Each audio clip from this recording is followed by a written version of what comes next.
Previously on Twilight's Edge. With the play behind them, the next phase of our crew's plan begins, overcoming Mayor Avanchi's multi-course dinner party and completing their heist. Aberian's Folly, the impressive mansion of the mayor, is filled with decadence and nobility.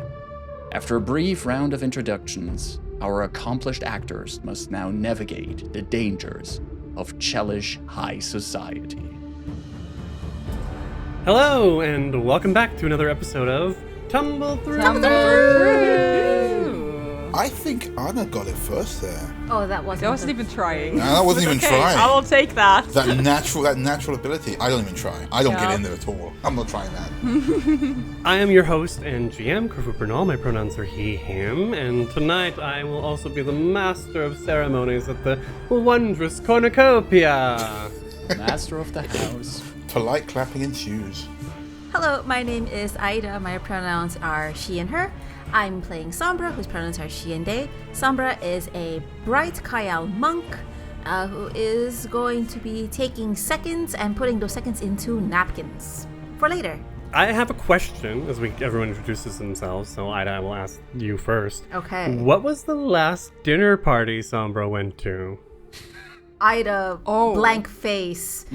Before the party, because wouldn't like the last setup that Nico invited us to kind of been a bit of a food-ish party? No, a dinner party is more come into the house, we're eating, we're sitting down. It would have been some years ago where Sombra and her wife were probably invited to see friends, and there was a potluck, and there were drinks and happy and cheerful and probably lots of like joyful halfling dances on tables after the meal, but it all got burned away. Yes, I was hoping you would go over that. Yes, hi, I am Anna. I use they pronouns, and I am playing Lowen, who uses he they pronouns, who is a elf, hellspawn, Nephilim wizard, which is too long, Krifu. That's why I'm saying it. As for Lowen, I think the last dinner party would have been on the island because they don't have any friends. They isolated and such. So yeah, it would have been here, I guess. So that's 8 years ago. Ooh, okay. Wow. Howdy, my name's Marcus, pronouns are he, him, and I play Zekun, the Grave Oracle, also pronouns he, him. How far are we stretching the definition of dinner party in this case? Because I think the definition I gave, evening actually meal. Going into someone's house and I think Zekun would be regularly in the Plead over at different places to have dinner with the different inhabitants of the Plead, but I'm not sure that qualifies for dinner party in a way. It's more like just part of the social rhythm with the Plead. I think it qualifies. I think the word in Orcish is something different. Exactly. So he's pretty used to going to other people's places and have dinner and have other people over as well to have food with him. So the only thing untypical for him here is with how much fanciness this is being done, and maybe a lot more structure and other etiquette that he's not used to. Hi, I'm Pat, pronouns he, they, she, and I play Flint, he, him, kobold ruffian rogue. Flint, coming from a big family, actually has been to plenty of quote-unquote dinner parties. He goes home occasionally, there's a lot of food.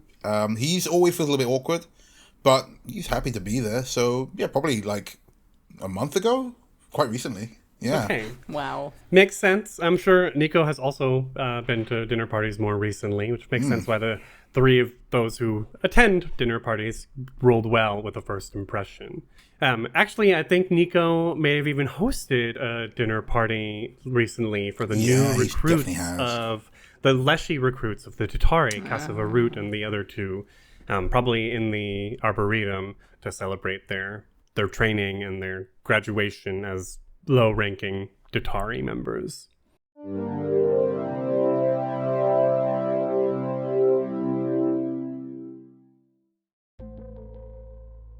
What will you do when the god you're supposed to believe is eternal is murdered right in front of the whole world? What happens when the sun of your planet is broken apart? When your heaven, hell, and your dreams are in danger of oblivion? Hamza, please please बताओ कि तुम जिंदा हो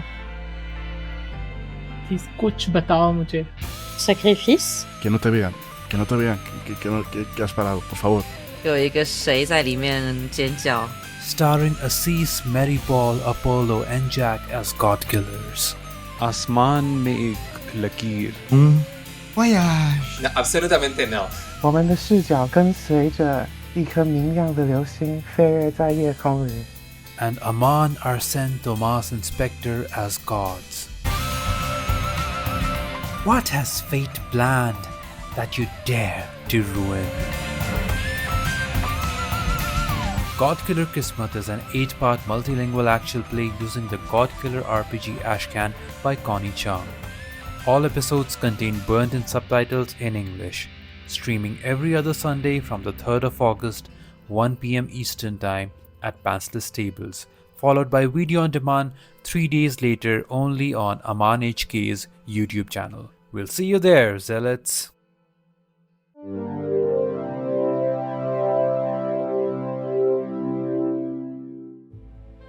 This dinner party is going to function a little bit differently than some of those more casual affairs you've been to. We will be going in over the course of rounds or courses, and we will be using the first impression rolls that we made last week for initiative.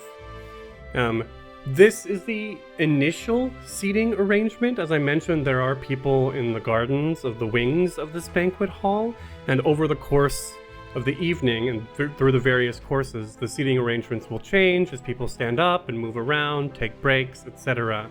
So you will have opportunities to sit with new people or take a break from a course and go off to a garden and get some maybe fresh air or something. It's all wibbly wobbly a little bit. So the meal is served, the first course. The caterers bring out the feast of the gluttonous wolf. This course consists of beef marrow fritters, boiled side of axe beak, loach flavored with spices and sage, eels in jelly, and smoked fillet of giant gar set in jellied aspic. I'm so hungry. I don't know why you're doing this to me. What is it with the jelly? No, jelly's great. What? It's all the flavour. Oh, what? Yeah. Says the Brit. I'm British, mate. We got the Queen herself. The more the food wiggles, the richer it gets. As the course is brought out and the wine is poured, you of course are locking eyes with some of the 4 members of the concerned citizens that have found their way into the ranks of the catering crew here. And they're doing their best. At some point over the last week, they must have gotten training on Silver Star service, so they know to always pour from the left, etc., who to pour to first in terms of ranking and hierarchy. But as we're going in initiative with these first impressions, we go to that natural 20, that critical success. Although Nico, with all intents and purposes, was the main character, the leading man, and of course people are very excited to see him, and he rolled quite well. It is Zekun who is giving off this air of openness and of approachability, and the meal is set in Zekun. From across the table, you are looking at Velen Thrune, this very pale Chilaxian woman in a fine black dress with a red trim and diabolic insignias and logos and whatnot on it.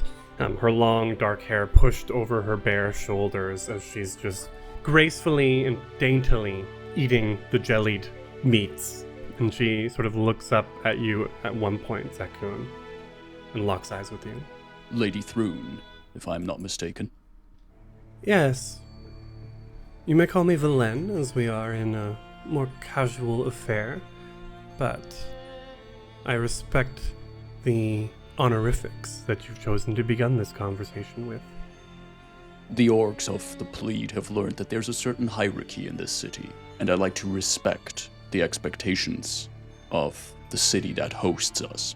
Ah, yes, the Balksons.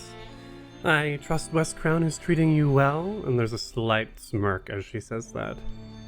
Zekun briefly looks down at his plate with this jelly-covered food on there, and then he looks back up and says, "May I speak openly Velen. It's your grave. I must admit, Westcrown is not what I expected it to be, though I also did not entirely know what to expect when we came here. Oh? It is a city of secrets, shadows, a city where the wrong words might get you killed, I've heard. Yes, that seems par for the course as far as Cheliax is concerned. Choosing your words wisely here is, well, a tenet of Asmodeus himself. Not just your words, I presume, also your allies. Yes. As a representative of House Thrune, I should thank you for your people's work in the Gravelands. Driving back the Whispering Tyrant's forces. You do all of Avestan a great favor. Zekun is taken a little bit aback by that compliment, that show of respect, but he's not entirely sure if he's supposed to take it as like an honest, respectful gesture, or if it's more a platitude that she's putting on here. And he goes, what does House Thrune contribute to the fight against the Whispering Tyrant? Resources, weapons, armor, and, of course, a home for the weakest of your people. Weak? No, I assumed most of the refugees who have come here are old, sickly, perhaps children, babies. When she said old, she looked at you in a way. It kind of helps Zekun in this case that he still has the fake beard on, because it like covers up the way his mouth is contorting under the beard. But he has to put in conscious effort to not have the rest of his expression just immediately turn into this deep frown. Like, the Zekun of 1 year ago would have just immediately, like, completely shown how he feels about that remark. But he's trying to play the Chelexian game here of not immediately revealing how he feels about it. And he goes, I can assure you, Lady Thrune, emphasis on the title again, that the orcs here in the Plead are not weak. And even if they were, does that allow you to pass judgment on them? I am allowed to pass judgment on anyone in this city. Have you ever been to the Plead before? I cannot say that I have. I don't spend much time on the mainland if I can help it. Do you spend much time with your family? When I am called to, but I prefer to spend my time in Vera Salvarian with my husband. Do you love your husband? Her eyebrows raised just a smidge. I do. That is good. How long have you been together? Several years, although we've known each other much longer than that. It's always good to see love in such troubling times. A sentiment not shared by most of my family, but a sentiment I share with you now. Are you in love, Zekun? I think you could say so. But that is the thing about love, about true love. True love never dies. It always remains with you. Those I love are not here with me anymore, but the love for them, it transcends life. As so many things do. Go ahead and make... I think we're ready for a diplomacy check, perhaps? Or if you'd like to sense motive to see... sensing her motive is going to be hard. She's a Thrune. Yeah. That much should be obvious. But it's up to you. I also think that, totally in character, Zekun wouldn't be too much more about like trying to what her motives are. He's just trying to establish like some kind of common ground with her here. And I'd rather roll a diplomacy check here to see how that ends up. That is a 7 on the die for a 17. I'm gonna spend my hero point to reroll that. That's a bit on the low end. I have a plus 10 on my diplomacy. I can do better than that. I reroll exactly into a 7 again. That's a 17 on the diplomacy check. Well, you critted on the first impression, so she remains friendly, if not yet helpful. As the rest of the course continues, the two of you begin sort of conversing about love and family and life in Westcrown. Very much small talk. Yeah. Oh, the weather. Yeah. But succeeding in small talk with a Thrune is a feat in and of itself. Perfect. Nico is talking with the mayor, or rather listening to the mayor, who's talking his ear off. Marcus, would you care to give us a diplomacy check for Nico? Sure thing. You sure need diplomacy to keep listening to the mayor. Nico also has a +10 on his diplomacy and rolls a 3 on the die for 13. I'm gonna use a hero point for. I'm gonna use a hero point for Nico here. Come on, orcs. You got We this, can do orcs. that. Orc energy. Oh no! I'm so sorry. I rerolled that into a natural 1. That's an 11 total. That's so funny. Dear Evan, please, sorry. Nico got served a plate of meat. Yeah. It's not his fault. It's not his fault. Yes. So while the mayor is like, blah, blah, blah, blah, blah, blah, he's definitely like noticing Nico just making a face and moving the jellied meats around and the bone marrow fritters and all of that. The mayor was helpful to begin with, but this is going to bring him down to friendly. Oh. That's fair. Yeah. Flint. Hello. Seated across from you is High Priest Jarvaxis Gorestic, wearing sort of formal armor, like light armor, maybe some elven chain shirt or something with, of course, the upside down red pentagram on it, and these dark sunglasses. He is an Ayuvaran, although he looks very human. It's just his pointed ears that betray his elven ancestry. So, Flint, right? Aye, that's right. That was some whipping you did out there. There's a moment Flint, was on guard, but then when he was like, there's some whipping, he's like, do you know what, thank you. I find it's all in the crack of the shoulder, you know? I really like the cracking of the whip. As this Leshy pops up from around his shoulder, wearing a fine formal Asmodean robes. I don't know if you've seen too many root Leshies in your time at the Arboretum. We haven't described almost any of them. This one seems to be just like one big, thick root. Almost like a snake. Almost. Probably a little shorter and thicker than that. Like a turnip. Turnip is closer, probably. Okay, Flint's had a lot of time with Leshies, so despite being in Asmodean garb, this is easier. Being out of Nico makes me think that people who are cool with Leshies can't be all that bad. So I think he nods to the Leshy that spoke up. He says,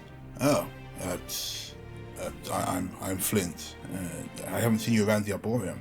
Well, I keep my office hours if you ever want to knock, knock, knock and say hello. Right. I will. I'm sorry, your name was... I'm trying to figure out what the titles for these priests are. Brother and father definitely don't work for Asmodeus. Oh, that's an High priest. Well, we have the high priest. That one's for but how do they Jarvaxis, refer to each other? Yeah. Like, if they have, like... Is this Leshy like a lower... Definitely, like, first rank priest. Okay, but ranked enough they can come with like this guy, so maybe just like a keeper or something. Blessed Dark One. Or apprentice. Yeah, apprentice and whatever. Novice. Yeah. Cardinal, semi-cardinal, Bishop? Novitiate? How do you pronounce it? Novitiate. Yeah, novitiate. Yeah. Keep it Latin. That sounds nice and evil. Yeah. Keep it Latin. Oh, yes, I am Novitiate Erosion. Pleasure to meet you. You really made them bleed. That's Flint's like looking into the champagne and goes, yes, I did. Although I will point out that we were all working hard to put on a good show. I'm glad that you found it such. You'll have to mind the young priest. He gets quite excited at the thought of violence, something that will fade with age, hopefully. You are not a fan of violence yourself? Me? Well, I haven't participated in violence for a while, I suppose, but needs must, I guess. I suppose I can agree with that. If you mind me asking, you seem, how do I put this? Would I have been able to tell that he wasn't human, just from a glance? Yes, the pointed ears definitely give that away. It might be rude to be like, hey, are you like half human or something? That could be ill-conceived. Let's go. Yes, I suppose I can agree with that. If you don't mind me saying so, actually, fetching eyewear. Thank you. Yes, the members of my church find it sometimes obnoxious, which is why I like to wear them. I can respect that. My obnoxiousness is probably why I ended up High Priest of West Crown. The best of the worst, I guess. West Crown's a beautiful city once you get used to it. You know, I love this place. Being sent here was one of the best things that ever happened to me. Really? You'll forgive me, I don't hear that a lot, especially from the Asmodeans. Oh? Well, I'm not native here. Grew up in Agorian, but things are a lot more casual. Of course, the cardinals of the Catata Nisidudia don't approve of my casualness, he does air quotes, but fuck them. I'm in charge. This guy's kind of cool, like, I know he's the enemy, but this guy's kind of cool. I think Fred like grins along with him. He's like, yeah, you know what? It's funny you say that. In my day job, I'm often given the short end of the stick sometimes. Kobolds don't get a lot of respect, but it's great when you can really stick it to the people who thought they were sticking it to you, right? Yeah, you seem like a kobold after my own tastes. From what I understand, the librarians of the Archon's anthology are quite prone to sticking it to the Order of the Rack, no? Well, it's no secret that some of the Hell Knights get a little bit excitable.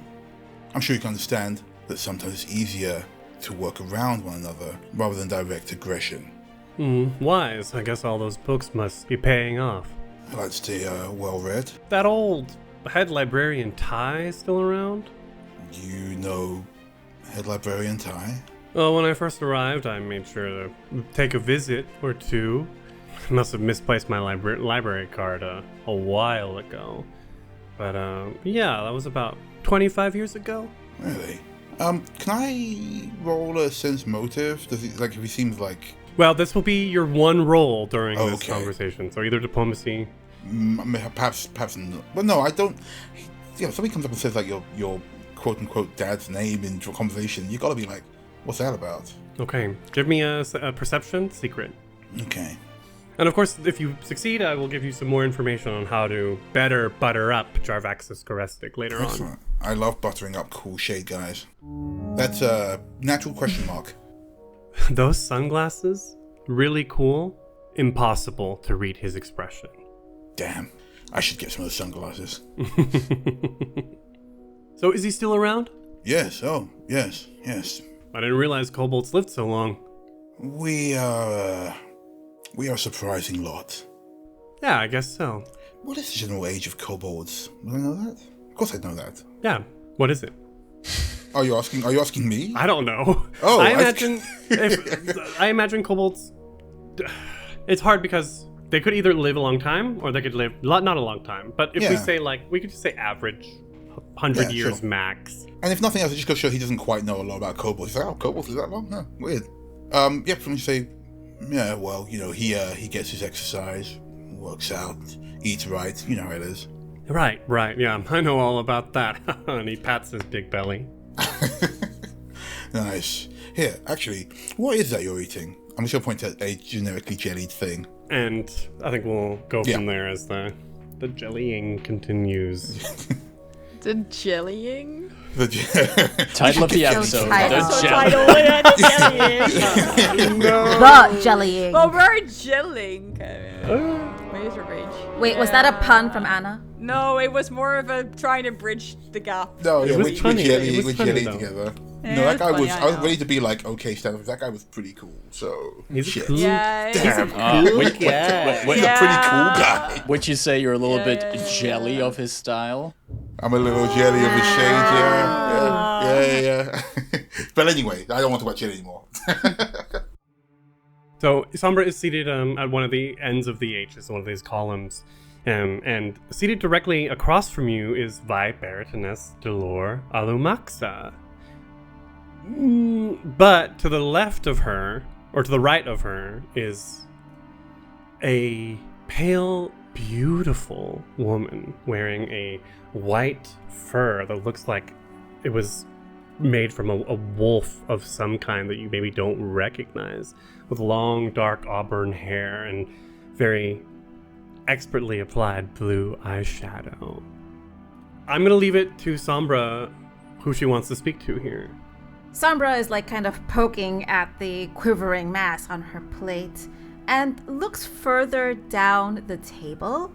And Sombra, at the very beginning of the adventure, got these crudely carved wooden coins with someone's likeness on them. Does she kind of see a resemblance in that likeness to someone at this table? A part of me is like, wants to go, yes, but a part of me wants to put it on a perception roll because it wasn't that well made of a likeness. Yeah, there was like multiple of them. Right. But I think the one thing that, at least the one connection is like the horn placement. Everything else is a... Totally. So it's my one roll? still has some of those, actually. No, I will let this be a bonus roll. And so the one roll happens after the conversation. Okay. Let's roll. A natural 20 for a total of 28. Okay. Oh my god. Okay. So, yes, there is something almost immediately as you look down towards the end of the H opposite the sort of kitty corner. You see on the other side of this dour old woman with a big white wig. She's in between the beautiful woman with the white, the wolf fur. On the other side of her is this striking golden-skinned hellspawn with these large horns. Dark auburn hair looks kind of similar to the woman with the fur. Woman with the fur. Sorry.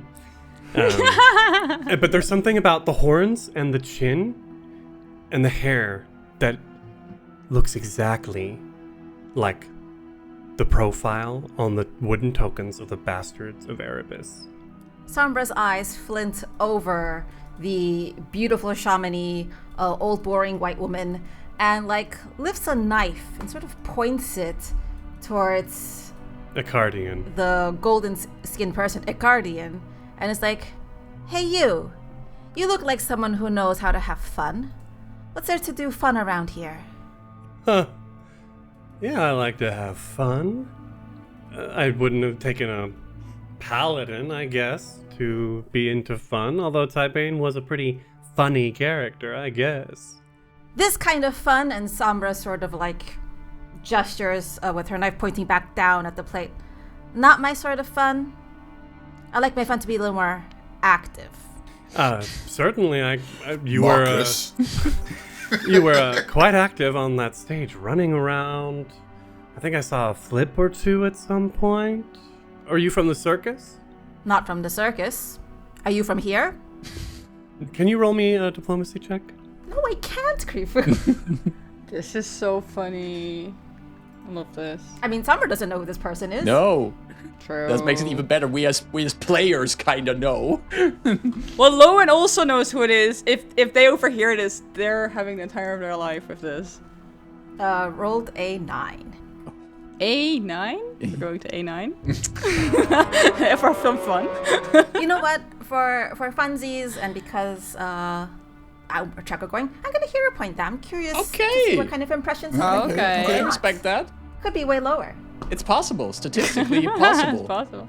Or rolled a natural 20 Okay. total. Has no bonus to diplomacy. He stands up, goes over to Vi Baroness Delore Alamaxa and says, Lady Alamaxa, trade seats with me. And she's, of course. Damn. Lord Dravanche. And gets up and trades seats. Hell yeah. Lord Dravanche. He sits down. What was it? Sombra? I think I remember from the program. Icardian Dravanche at your service. At my service. What sort of services do you provide? Oh, well, I like to partake in gossip. I like to drink fine wine, and, I'm quite a laugh at parties sometimes. Laugh at parties. I'm looking forward to a good laugh. I think I'm gonna do my best to try to incite one later. You'll know it when you see it. Oh, well, I can't wait to see what you think is funny. May I ask, this mask, is this normal attire or just part of your costume? Just part of the costume. I was told it helps for Sombra raises like a weak sort of hand. Immersion? He's looking at your face. You notice him looking towards your arms. I think your arms might be bare. Or were they covered? I think we may have described some sort of loose hanging cloth to resemble a cape. But they're not specifically covered, but they're a bit draped. So looking closely, yeah. It's interesting because I don't know if people will automatically clock you for a fetchling with this mask and with the costume. I think with Sombra's arms, that assumption could be made, but it would have to be asked. Right. So, not from the circus. What else? Some sort of acrobat? A boxer? For the right price. A mercenary? Any or all of the above? Oh, well, I didn't think they were picking from the best of fighting elite for a murder play, but mercenary could be useful. I think your services might be more interesting than mine. From my line of work, it's always best to not be too well known. Oh, a woman of mystery. I can dig that. Damn, some of these guys are too cool to get mad at. Yeah. God damn. I think because of the mask Sombra has on, Sombra is like gritting her teeth because she remembers what the Bastards of Erebus did to the people. There were murders, robberies, indiscriminate violence to like the most marginalized people of the city. So Sombra's like sort of just playing up like this sort of disgusting conversation to her while gritting her teeth. She's doing a good job of it, and the Cardian is enjoying the conversation. He was indifferent, he's now up to friendly. Hooray. Cool. Right next to these two, who are probably like looking over, it's almost like a double date at this point. Well, I don't know, Lowen, you have some options of who to talk to. Well, the Duxitar, Iltis Martis, who's right across from you, he's really busy talking to a young noblewoman sat next to him, hitting on her hard. Okay. That's why I want to talk to this dickhead. She loves it. She's so here for it. No, I think... But staring daggers at you. Yeah. Wait, I think like actually... is Shamadi. No, Shamadi. I think Lowen's been sat there just sort of like not on purpose, not looking at her, just sort of like picking at his food, but listening into the conversation to Sombra and Ekardian because they find that hilarious. But at one point, they do look up from their food and look straight at Shamadi and go like, you can just talk instead of staring. Consider it rude. I'm trying to figure out what to say. I mean, you disappeared so long ago. Yes. Lowen? Or Lovin? Yes. Lowen. Lowen. Not what I would have picked, but sure. Rolls off the tongue. I'm not you. You're not me, thankfully. I see you've gained a sharp tongue in your time away. How were your days at, what was it, the Academy? Oh, no. I never went there. Chilana lied. Not surprising. Where have you been all this time? I have been here. In Westcam. Truly? Yes. I decided I would rather live here, specifically in the Krua, than with all of you on the island. Ooh, the Krua. How dangerous. How risque. No. It's just a place where people live. Okay. If that's how you want to see it. I prefer to think of things more exciting than that. Oh yes, I know you have a vivid imagination. You do remember me. How could I forget? Oh, Shamadi Travange. And she holds her hand out to shake yours. Lowen looks confused, doesn't take the hand, and goes like, I know who you are. I know, but we could try again. Meet for the first time. You seem to be a completely new person. Why are you interested in me, Shamade? You've only ever been interested, you and the Guardian, when you could gain something from The Guardian looks over at his name and then turns his attention back to Sombra. Mm-hmm. Of course I could gain something. What a delicious opportunity to embarrass Julana. I have been thinking about that as well, but... Ooh, we can brainstorm. She claps her fingers together. I think Lowen just looks at her for a moment, and then looks at the Guardian, and then looks towards Sombra, and then back to Shamade, and goes, "No, I said I moved away for a reason. Because this is the secret, Shamade. Now, you want to form an alliance, but once that is done, you will stab me in the back if someone else has a better offer to humiliate me. Whereas I have now found people who, surprisingly, seem to be willing to just be with me without any gain, any favor. And honestly, I pity you and everyone here for feeling like you always need to have something to offer in order for people to keep you company. So, no." Roll a diplomacy. This is the tensest dinner I've been at. Yeah. What It's is... just the first course. I've been at awkward family dinners, but this... So rough. Oh no! That's not one again. I'm re-rolling that roll. No. Okay, I love it's yeah, like re-roll- on streak one. No, re-rolling that one. You gotta. It says you're on a streak of ones. That's rough. Yeah. Okay, it's a 25. That's better. The thing is, things are getting tenser on the table the further down you go. Flint's having a fairly decent conversation. Yeah, and then slowly down. Zaku's having a kind of okay conversation. Yeah. Nico beefed it. The two most bitter people in the party are having tense conversations. Also, water is like wet. right next to each other. Also, the sky is blue. I will also say, Griffith, that was so smart because it does, the offer that Shani made does go to Lewin's edict, but I think that's why they looked around in the options, sort of like them two, and then Sombra representing the rest of the party. Oh, Lowen, if you know me so well, then you must remember that while I like the chase, I love the capture. Oh yes, I remember you and your brother very well. And we did capture you that one night. Oh no, you didn't capture me. I willingly agreed. Of course, consent is key. God, this is so cruel intentions. I love it. Yep. She was indifferent to you at first because of your very bad first impression.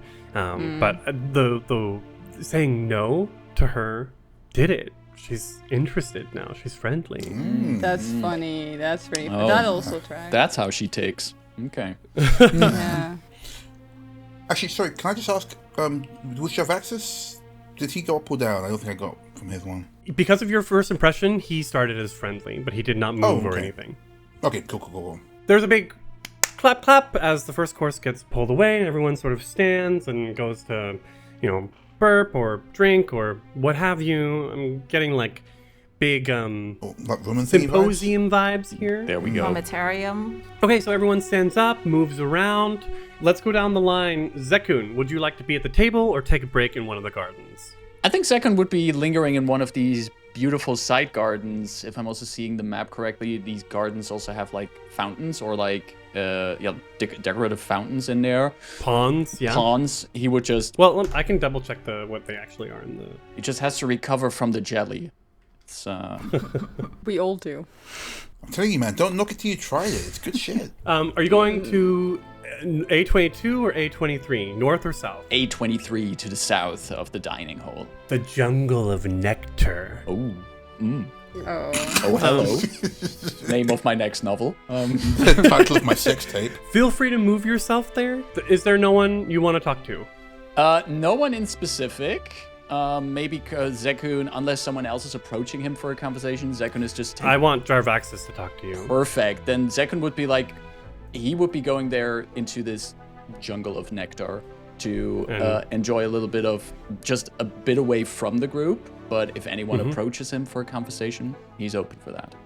Okay, so go ahead and move yourself down there. Jarvax is going to leave the table and follow. Before we jump into things, where is Nico going? I think Nico gets some fans who come up to the table to talk with him. Loan, I'm just going to move you out of the way there and put this woman here. So there are two nobles who are like, oh yeah, and are talking to him, what have you. Flint, would you like to stay at the table for the next course or take a break in one of the gardens? Flint would go for a smoke. That's a very Flintish move. Okay, are we heading north or south? Zekun, you're south, right? Right, yep. I'll go north then. Okay, feel free to move yourself into the pool of honey. Oh, Jesus. I hate this. Yeah. To me, the Duxatar is probably the most obvious choice for someone to talk to you here. I think he's gonna take a break too, and I think Saskar Talernos is going to follow him. He's not done flirting. Well, she's not. Oh, gotcha. But he wants to go talk to his employee. Sombra, stay for the next course or head to a garden? Well. Sombra sort of like slaps the table and gets up and starts walking towards the garden to her south, and she changes the persona mask to sort of look like an exaggerated form of Thessing, like even more exaggeratedly pronounced cheekbones, like really exaggerated chin, exaggerated eyebrow sort of thing, and starts performing out loud while she's walking. And she takes one of Henderson's lines as she sort of casually approaches Zyvin. Okay. This is so funny. We'll get into that when we get into that. Calcenica is upsettedly, she looks upset and she's walking away to the table, and Marble sort of looks after her and is going to follow and check in on her. Lowen, stay at the table or move to one of the gardens? I think Lowen would have seen Sombra go there and maybe took interest. They started moving there and then sees Calcenica like upset and decides to go for her instead. So would move, I guess, like... right here next to Mr. Hump, who's taking a spot at the table. That works, yeah. I think Monsieur Nonon is going to move... But from there, Lowen also can see outside. So if he turns around. Monsieur Nonon moves to talk to the Dravanches, but Shamade leaves to go and sit next to a red hooded cloaked man who is wearing a holy symbol of a key around his neck, identifying him as the High Priest of Abadar. Viper. Okay. Yeah. Yes. Table's getting a little full, but I don't know who else would. I think we need to move some of the people who haven't gotten a chance to eat yet down. So Julana is going to be at the opposite end of the H, and sitting next to Accardian is a fetchling person wearing like a white and gray robe, who is wearing a holy symbol or unholy symbol of a skull with chains coming out of its eyes, marking them as the High Priest of Zon-Kuthon. I bet those murder plays are really their thing. They're kind of looking back as they see Sombra walking towards the jungle of nectar. I think then we're ready. I'm going to move General Vorn up into the pool of honey. I think he's taking a smoke break too. I can't with those names.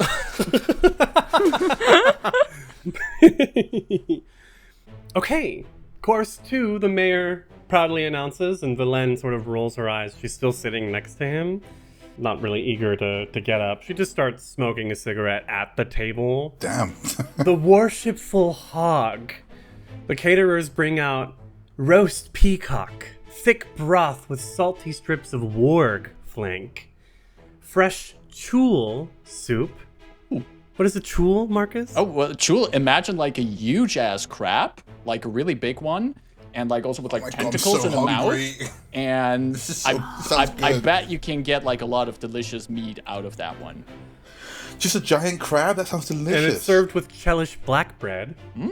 I guess it's probably really dark, like literally black bread. Yes, please. And a roast dire boar of such size that it takes 12 bearers to bring it into the garden. Can I go back inside, actually? I think because over the course of things, there's enough time for you to go and like grab some of the food as snacks, but you're not. Yeah, absolutely. You just don't have a spot at the table. Flint's got a little plate there, sure. Zekun has stepped into the garden, sort of enjoying looking around at the jungle of nectar. Let's get a description here. Please. This room contains a sparkling fountain of crystal clear water, and you can see the sky. I think now as you are in here, you realize, oh, that garden we walked through over the bridge, and this garden, those are illusions. We're not actually outside. It's just meant to mimic. Because that would be dangerous in a place like West Crown with creatures. Makes sense. There are 3 large tropical trees filled with fruits.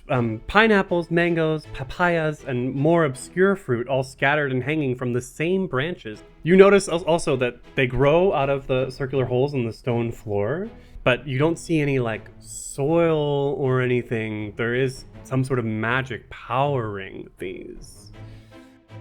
Hey, mind if I bother you for a second? Zekun looks over at Jarvaxis approaching him. I think we haven't met yet, have we? No. Jarvaxis Gorestic. He holds out his hand. Zekun takes the hand. Zekun of the Plead. Of the Plead. Okay, cool. I can dig that. Are there a lot of healers at the Plead, Zekun?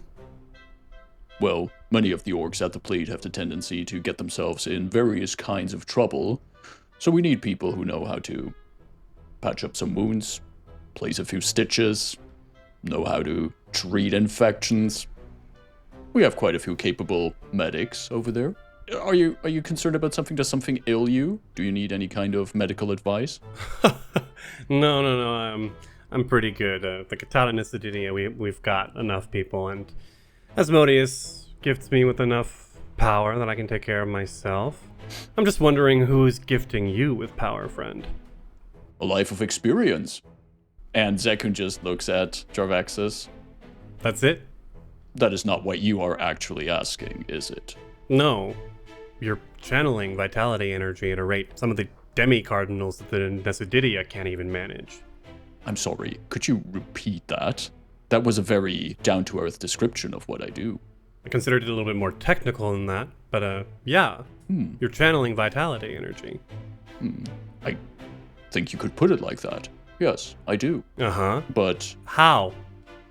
Well, I imagine it to be quite similar to any cleric you might have met in your life. Uh-huh. Yeah. I've seen that the servants of various deities are capable of doing this. Right. He nods. You can imagine that my type of channeling vitality, as you put it so elegantly, is not unsimilar from them. But it is. You're not praying. You're doing. You seem to know a lot about me, and I don't know a lot about you. Hey, I'm just telling you what I saw on stage out there tonight. Ah, you were in the audience. Yes. I've been given certain skills, and I am putting those skills to the best use. And tonight, I've put them to use to keep a few people alive during a very dangerous play. You did that really well. Superbly. Expertly. Which is why I ask again, how? Is it so curious for you to see this? Yeah. Actually. I will be honest, Mr. Gorestic. Jarvaxis is fine. People tonight are very open with their first names. I appreciate that. You're amongst the elite. We don't really call each other by our last names unless we're trying to get something out of someone. And you are not trying to get something out of me, are you? You didn't give me a last name. I never got one. But that is beside the point. You are still wondering where I'm getting my skills from. Yeah. Would it disappoint you very much if I didn't know that myself exactly? No. Are you telling the truth? Am I? Would you like to make a diplomacy check or a perception, a sense motive? See, I as the player really like this Jarvax's guy. I'm on Pan's side. That's what I'm saying, right? This dude is cool, but he's kind of cool. I'm like, I would thinking from Zakun's point of view, he's kind of a little bit, he's trying to understand why he's asking about his healing power. So I'm going to make a perception check for a sense motive. Okay, secret, please. Yeah, Crew's too good at playing a chill dude. The thing with Jarvaxis, he is the worst best priest of Asmodeus and Cheliax. Oh. Right, he is the worst of the best. When you say worst of the best, you mean like as in like he's really good, but they don't like him? He's or really as in, good, but not as good as the best priests in Cheliax, which is why he's in West Crown. It's a literal skill issue. Yeah. Skill issue would be between him and like the other priests of the Katana Nisudidia. For Jarvaxis, it really is, and this is above the table, it's an attitude problem. Or he likes being obnoxious, is what he said. Yeah, but he's too chill. He's so chill. We like him. But like, can you imagine like the clergy being like, you must take this seriously? Whatever, man, I got my shades on, I'm chill. Listen, Asmodeus blessed me. Fuck all of you. Yeah. I have every right to be here. Yep. Oh, you're sending me West Crown? Great, thank you. Yeah, I kind of like that. Zekun, you can see, he's like, not looking down at you, but his face is sort of angled down, and his eyes appear over the sunglasses. And you can see that his eyes are all sclera like an elf's. Full red. Damn. He is trying to take your measure. He is wondering who the hell you are, and will you be a problem?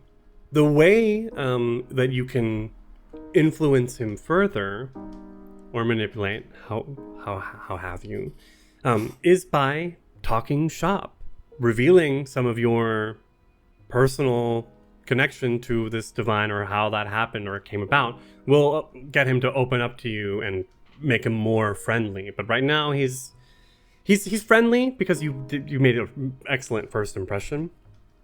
You could up him to helpful, but that would take another course of conversation. All right, Zekun, keep your secrets as the sunglasses get pushed back up.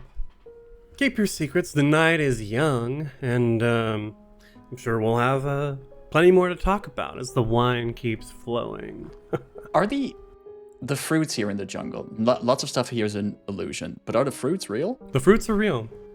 As we wrap up this bit of conversation here, Zekun plucks one of these mangoes from one of the trees, and he looks at Jarvaxis and goes, "Indeed, who knows what the night brings?" And as I hold that mango, there is a brief glow to the fruit. As I hand it over to him, Zekun wanders away from Jarvaxis, and as he wanders away, the mango starts to wither and rot. Jarvaxis is standing there, holding it, looking at it, and looks back up at Zekun's back. Love that. Nico has some adoring fans. Specifically, the boring old woman, Spaghetti Dios. So what? That name, I'm so sorry to any Italian listeners out there, because this is like J.K. Rowling level naming. I guess I could have changed it, but I just wanted to point out how almost ridiculous it is. It is. Yeah, no, it's fine. It's fine. It's funny. And a young man, Aigelos Roustachas, who are both talking to Nico. So Nico, give us a diplomacy check, see if Let's go. Diplomacy coming right up. That's a 6 on the die for a 16 total. Should I hero point it? We got a hero point, right? Yeah, let's hero point that. Yeah. Nico is like... I just feel like my last reroll with a hero point got Evan a natural 1. Let's see if we're not doing that again. I mean, don't say it like that. Exactly to a 6 again, and it's a 16. You somehow cursed yourself. This is my IRL curse. You are an bound. oracle. I have. Nico is entertaining enough and polite enough and friendly enough to maintain their friendliness. And I don't know if Nico is enjoying this course because it's all meat once again. Weren't there fruits and things? The fruits are all in the gardens. This was all peacock, chul, big ass boar. Bigger boar in a boar. Yeah. Stuff for. Flint has gone up to the pool of honey. The walls of this room are thick, thorny hedges of roses and other rare flowers, and a long, thin pool of what looks to be honey sits in the room's center. Flint is eyeing it with consternation. That can't be right. I'm not going to try it. Opposite to your beliefs, the honey is real. The rose bushes are an illusion.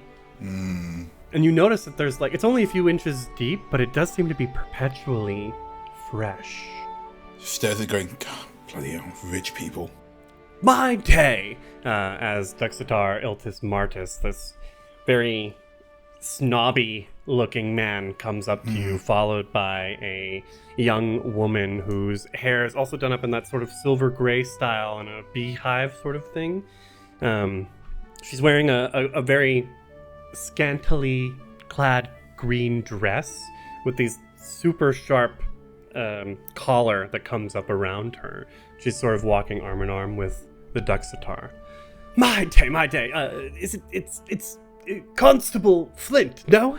So he gives a wary salute and says, Sir, actually it's Sergeant. Right. My mistake, Sergeant. You fighting at the end, quite dramatic, and you didn't take a single scratch. Well, there's my bet out the window, but alas, it was very entertaining. You, pardon me asking, sir, but you bet against me? Well, I didn't think you'd be the first to go down, of course. I didn't believe any of you would survive, but yeah, he's quite drunk. Right, yeah. Very good, sir. Are you enjoying your night? Yes, excuse me. This is Lady Saskar Talernos. Hi, I'm Saskar. Nice to meet you. Wow, that was so cool. Flint gives him a look and, realizing that the Duxitar is a bit drunk, allows himself a small eye roll, but then says, Of course, a pleasure. I hope that the night is treating you both quite well. Have you come here for the honey? No, I wanted to just congratulate you and say what a good example you are of the Tatari. Hey, maybe some sort of promotion to the Regitatari. We could put you on the island serving the nobles. It would be it's much easier than walking the streets of the Krua. I find walking the streets of the Krua is good for my constitution. Allows me to see what's actually happening in the city. Right. Yes, of course. Good copper always keeping his wits about him. Quite. Although, if I might ask, we recently took some recruits from the Arboretum.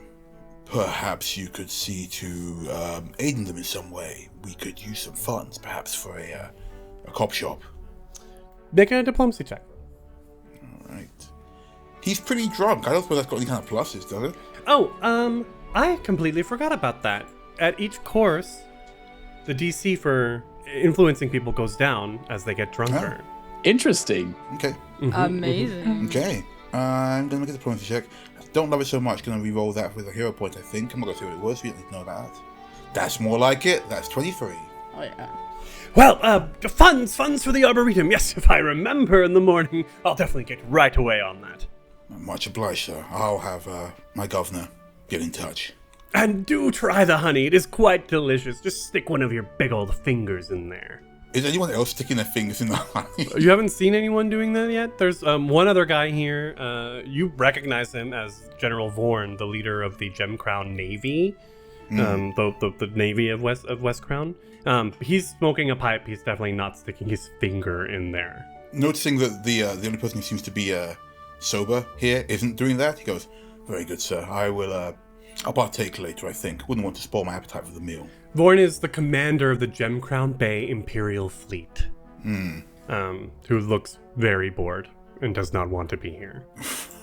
Excellent. So, yeah, I think that continues, and he's really bugging you drunkenly, sort of like putting a hand on you and leaning in too close. Yeah. Flint is stone-faced, but taking it as he's done many a time. And Saskar is just like tittering at everything he says, even though it's not remotely funny in any way. Sombra has moved to the Jungle of Nectar. As Sombra got up from the table, she did a squat jump onto her table as she changed the visage of her mask and starts sprouting Henderson's lines, making sure that she has Icardian's attention. And she does this quick little smirk at him. He's nodding. And then jumps down and starts walking and like saying one of Hannerton's lines. And as she gets close to Zyvan, the line that she's like saying is, "Foolish old sack of bones, when you cry out for merciful death, I shall look in pleasure as your soul's wake burns from your withered old corpse. Make ready, the trials begin. May Asmodeus take pity on your blighted souls." Punch. Amazing. I think we've described him as both having white hair and dark hair at certain points in the podcast. I know the last time I remember was white hair. I don't know what the first episode was dark hair. I recently reheard it. But we're gonna stick with white hair. Maybe something happened in the nether realm. Got scared. Or dyed his hair. Or he dyed his hair. In these dark, shadowy. He's turning and he's like, "Who the hell is speaking to me?" And then punch. Make an attack roll, please. Yes, I would love Oh my god. Come on, you have a hero point still, right? I have a hero point left. I rolled a total 21. 21 is a miss. AC is so high. I'm going to hero point that. Okay. Okay, come on. Wait, you missed on the 21? Mm-hmm. Yeah, the AC is 24. Wait, knowing this knowledge, should I spend my Twilight token on this? How much do you want to punch him? Because then you can't roll lower, or what's No, it's an automatic success. Is it? That's what a If you Twilight stop? token is. Oh. It is? Didn't you say a I Twilight thought it was just token like is an a extra- guaranteed success? It's just a staying on hero it's point. It's Yeah, just a I thought so perma hero point. Oh. Yeah. But I do like the idea of the Twilight token being one success better. I'm going to roll. Okay, house rule. Twilight tokens not only are a perma hero point that go from session to session, but will be counted as 1 degree of success higher. Okay, so then you can Right. use that to succeed. Y'all, I'm so benevolent. Yeah. For now. Something else is waiting for us. I would then like this to succeed using a Twilight token. Well, just don't critically fail. Oh, That's the only way you can miss then. Oh. Stress. Okay. Stress. Come on. Okay, wait. Okay, still a miss. Sombra rolled a total 21. The same as the initial result, but because you use a Twilight token, that is 1 degree of success higher, and the punch lands. Roll for damage. 5 bludgeoning damage. Zyvan takes 5 points of bludgeoning damage. Yay. You'll note that hit bar has barely gone down at all. Yeah, I noticed this.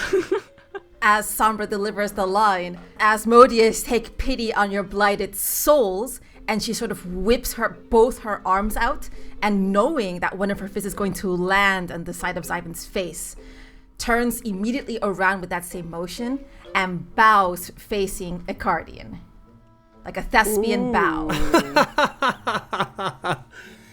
As there's a commotion, the southern end of the H sort of turns, and Icardian, sitting next to the fetchling high priest of Zonkuthon, sort of both turn and look, and the fetchling person sort of furrows their non-existent brows. They're shaved. Icardian just kind of like puts his hand in front of his mouth and mimes with the hand going back and forth. Lowen, you also see it. Yeah, I think Lowen sees it, smirks, and will cast message just to Sombra, just goes like, "Thank you." Sombra, is there anything else you wanted to do? Sombra sort of just like raises a not really apologetic hand, but sort of a hand like to sort of say sorry to this person she accidentally knocked. Who the hell? Excuse me, what?